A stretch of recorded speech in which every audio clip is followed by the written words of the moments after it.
Somewhere in Britain right now, there are families still waiting for answers. Not closure, not justice, just answers, because some people vanish and the trail simply goes cold. Police investigations stall, witnesses stay silent, and years turn into decades with nothing to show but unanswered questions. Today on Cold Case Britain, we're diving into 5 of the most chilling unsolved disappearances in UK history. Cases where someone was here one moment and simply gone the next.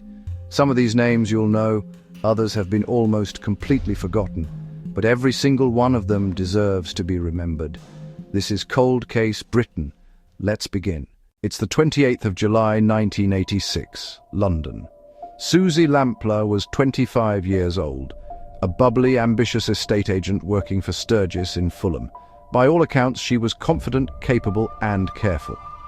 That afternoon, she left her office to show a property on Shorrolds Road to a client listed in her diary only as Mr. Kipper. She never came back. Her car was later found parked a few streets away. Her purse was still inside. There were no signs of a struggle. No witnesses came forward with anything useful. And Mr. Kipper, whoever he was never definitively identified. Detectives investigated for years. The prime suspect was John Cannon, a convicted rapist and murderer who was known to use the nickname Kipper among acquaintances. He has always denied any involvement, and without a body, charges were never brought. In 1994, Suzy was legally declared dead. Her mother Diana spent the rest of her life campaigning for better safety awareness for lone workers, a legacy born entirely from grief. Suzy's remains have never been found. The case remains officially open. Mr. Kipper has never been charged. On the 14th of September 2007, 14-year-old Andrew Gosden left his home in Doncaster at 7 a.m., dressed in his school uniform as if it were any normal Friday. Except he didn't go to school. Instead, he travelled by train to London King's Cross. CCTV captured him arriving at the station at 11:05 a.m. He withdrew $200 from a cash machine, almost all of his savings. He removed his school tie. And then he walked out of the station and was never seen again. What makes Andrew's case so deeply unsettling is the complete absence of any obvious reason. He had no known problems at school, no history of running away. His family described him as happy. He was a talented, intelligent boy who loved video games and heavy metal music. There was no farewell note, no suspicious contact, no clear motive. Andrew would be 32 years old today. His parents have never stopped searching.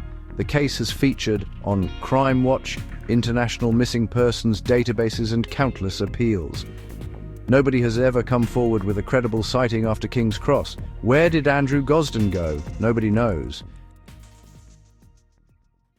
Not every disappearance involves a missing adult. Some of Britain's most haunting cold cases involve children, and none more so than the victims of Ian Brady and Myra Hindley. The Moors murders, a phrase that still sends a chill through any British person who hears it. Between 1963 and 1965, Brady and Hindley murdered 5 children. Both were convicted, but here is the detail that still haunts investigators to this day. The body of Keith Bennett, abducted in June 1964 at just 12 years old, has never been found. Brady claimed he knew the location on Saddleworth Moor. Over the decades, he gave conflicting information. He wrote letters, he made demands, he played games with investigators and with Keith's mother, Winnie Johnson, who spent the rest of her life begging Brady for the truth. Winnie died in 2012, without ever knowing where her son was buried. Brady died in 2017, taking whatever he knew with him. Keith Bennett is still out there on that moor, and his family is still waiting.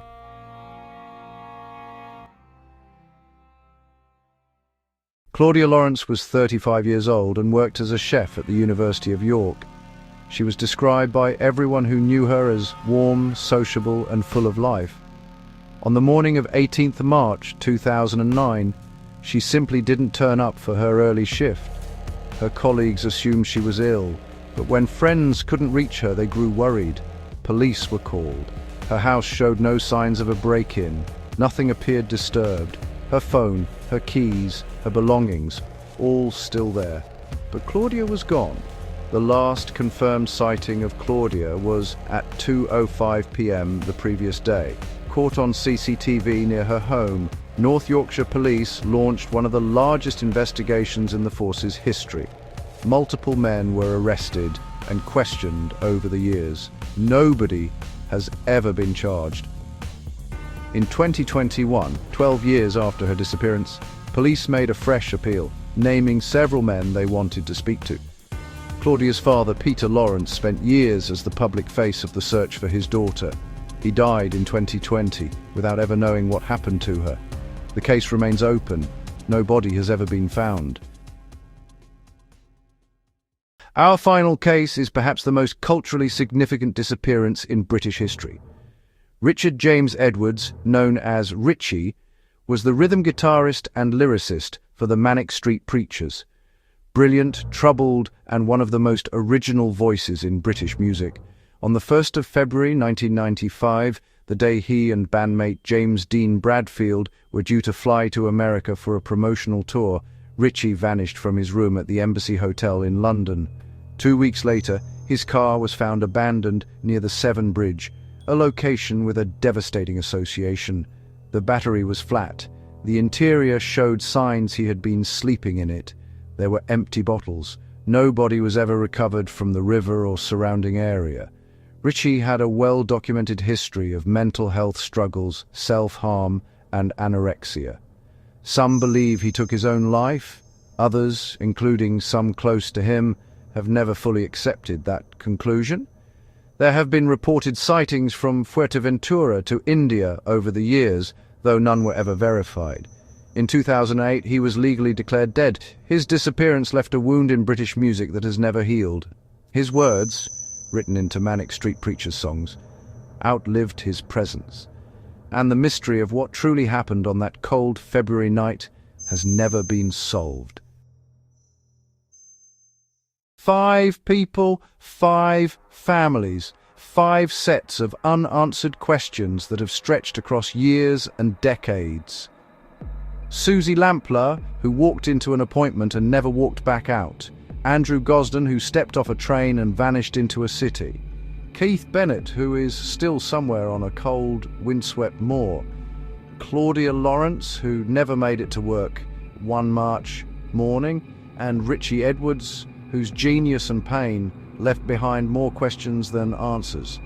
These cases are not just historical footnotes. They are open wounds. They are real people with real families who are still, in some cases, still hoping. And if this kind of content matters to you, subscribe to Cold Case Britain. Every week we dig into the cases that deserve to be remembered.